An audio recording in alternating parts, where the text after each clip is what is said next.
వైజయంతిలో ఒక కాన్సెప్ట్ గురించి చాలా సీరియస్గా డిస్కస్ చేసామండి. అదేంటి అంటే వైజయంతి సిల్క్స్లో మనకి శారీస్తో పాటు డ్రెస్సెస్ కూడా ఉంటాయి.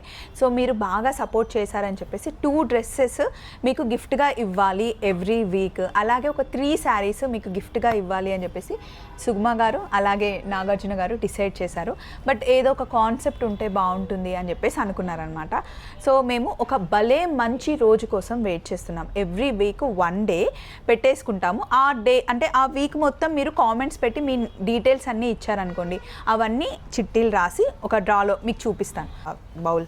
సో అది మంచి రోజు అయి ఉండాలి అనేది కాన్సెప్ట్. అవును, వీక్లో ఒక డే పెట్టేసుకొని ఇలా లక్కీ డ్రా వేస్తామన్నమాట. అందులో మీరు పంపించిన డీటెయిల్స్ అన్నీ చిట్టీలో ఇలా రాస్తాం. ఇలా రాసేసి ఫోల్డ్ చేసి వేస్తాం. మీ ముందే లైవ్లో ఆ చిట్టీని ఓపెన్ చేసి డైరెక్ట్గా 2 మెంబర్స్కి డ్రెస్సెస్ ఇచ్చేస్తాం. మీ సైజ్ చెప్తే ఆ డ్రెస్సెస్ని గిఫ్ట్గా పంపిస్తాం. అండ్ రిమైనింగ్ 3 శారీస్ ఎలా అంటే శారీస్ మేము సెలెక్ట్ చేసి పెడతాం. ఆ శారీ ప్రైస్ మీరు కరెక్ట్గా గెస్ చేస్తే కనుక ఆ శారీ మీదే.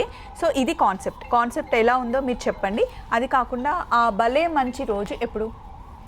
యాక్చువల్గా మ్యామ్ నాకు ఒక రోజు అనిపించింది, సుగ్మాని అడిగాను, ఇంకో రోజు అనిపించింది, నాకు ఒక రోజు అనిపించింది, మీకు ఒక రోజు అనిపించింది. నేనేమంటున్నానంటే మన వ్యూవర్స్కే ఇచ్చేసి ఎస్ మీరే ఆ మంచి డేని గెస్ట్ చేయండి. సండే వద్దండి, సండే అంటే కొంచెం కష్టం. కాబట్టి ఏదైనా ఒక డే ఒక టైం పెట్టుకుంటే కనుక 30 మినిట్స్ మనం లైవ్కి వచ్చేసి 5 కంప్లీట్గా గిఫ్ట్స్ మీకు ఇవ్వాలని అనుకుంటున్నాం. చలో మరి డే చెప్పేయండి. సో దానికోసం మీరు చేయాల్సిందల్లా చాలా సింపుల్, వైజయంతి సిల్క్స్ని ఫాలో అవ్వాలి, కనిపిస్తున్న పేజీని. చలో మరి బాయ్.